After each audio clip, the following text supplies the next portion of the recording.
పిల్లలు, మీ అందరి కోసం ఒక మంచి కథ. కథ పేరు 'కప్ప ముత్యం'. ఇంకా కథ మొదలు పెట్టేస్తున్నాను. అనగనగా అడవిలో ఓ కప్ప హాయిగా జీవిస్తోంది. ఒక హంస దానికి పరిచయం అయ్యింది.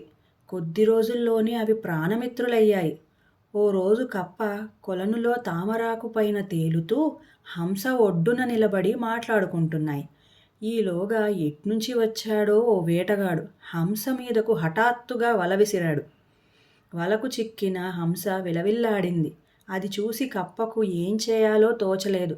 వేటగాడా, దయచేసి తనను విడిచిపెట్టు అని ప్రాధేయపడింది. దీన్ని అమ్మితే బోలెడు డబ్బులొస్తాయి, విడిచిపెట్టను అన్నాడు. నీకు డబ్బే కావాలి అంతే కదా, ఉండు అని కప్ప వెంటనే నీట మునిగి కొంతసేపు ఆగి ముత్యంతో పైకొచ్చింది. దీన్ని తీసుకొని నా స్నేహితురాలిని విడిచిపెట్టు అంది. వేటగాడు ముత్యం తీసుకుని హంసను వదిలిపెట్టాడు.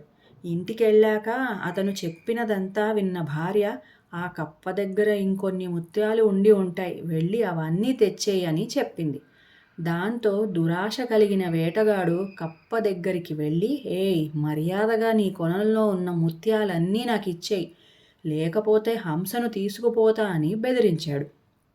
అది విన్న కప్ప, సరే, ఒక్కసారి నీ చేతిలో ఉన్న ముత్యం ఇస్తావా, అది చూసి అచ్చం అలాంటివే తీసుకొస్తాను అని అడిగింది.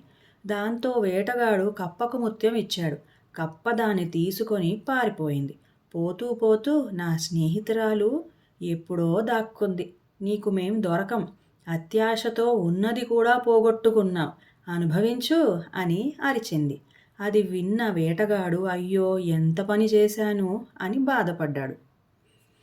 ఓకే పిల్లలు, ఈ కథ మీకు నచ్చినట్లయితే please like, share and subscribe. ఇంకా సెలవు. మళ్ళీ ఇంకో మంచి కథతో మళ్ళీ కలుసుకుందాం. అంతవరకు బాయ్.